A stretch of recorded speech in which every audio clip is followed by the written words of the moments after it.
silung a hele gol ka ngay nu chu zo lo zan mi si mo lo lin ka lo ni in gel kin in gol mi gen thi ding mei gol be na ngay na mil hi lo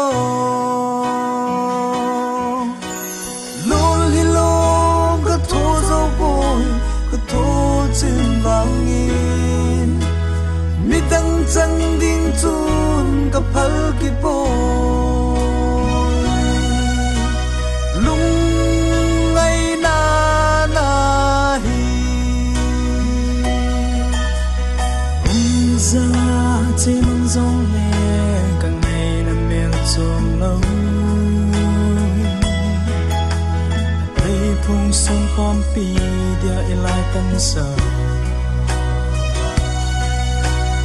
Naselung oi mong beding hum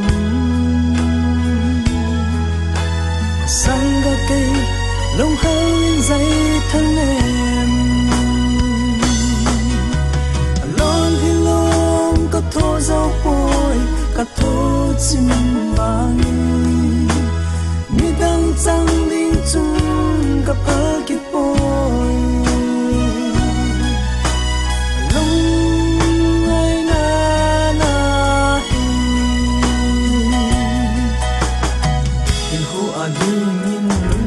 kana changin nei ngai nam ti in lung se na sang pem chu o tu hin kwa dia min hin do na nei tho sa ji hi ka tho zau poi ka ngai ngam poi nang ngai na ni len tha char jeng zong le na mil poi ka se lung ma kha bangin su su nin zai la in tha ne mi lung oi mai ta chen mo mi lai tu asa mang zo tai ke len pi ding go hoi ba ham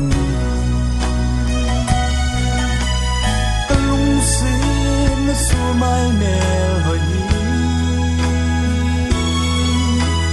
lol hi a ba kang zo ding hi ta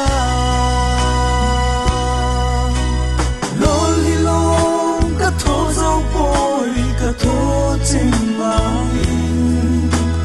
mi dang chang ding chun ka phal ki boy lung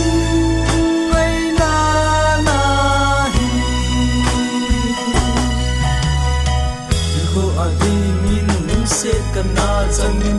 nai ngai nan ti lung se na sang pen chu o tu hin kho de min hin lo na nei tho sa je hi ka tho zau poi ka ngai ngam poi nang ngai na ni le tha cha jing zong le nam mil poi ka se lung nga kha bang in su su tin zai la in tha ne mi lung oi mai ta nge kha bang in su su nin zai la in tha ne mi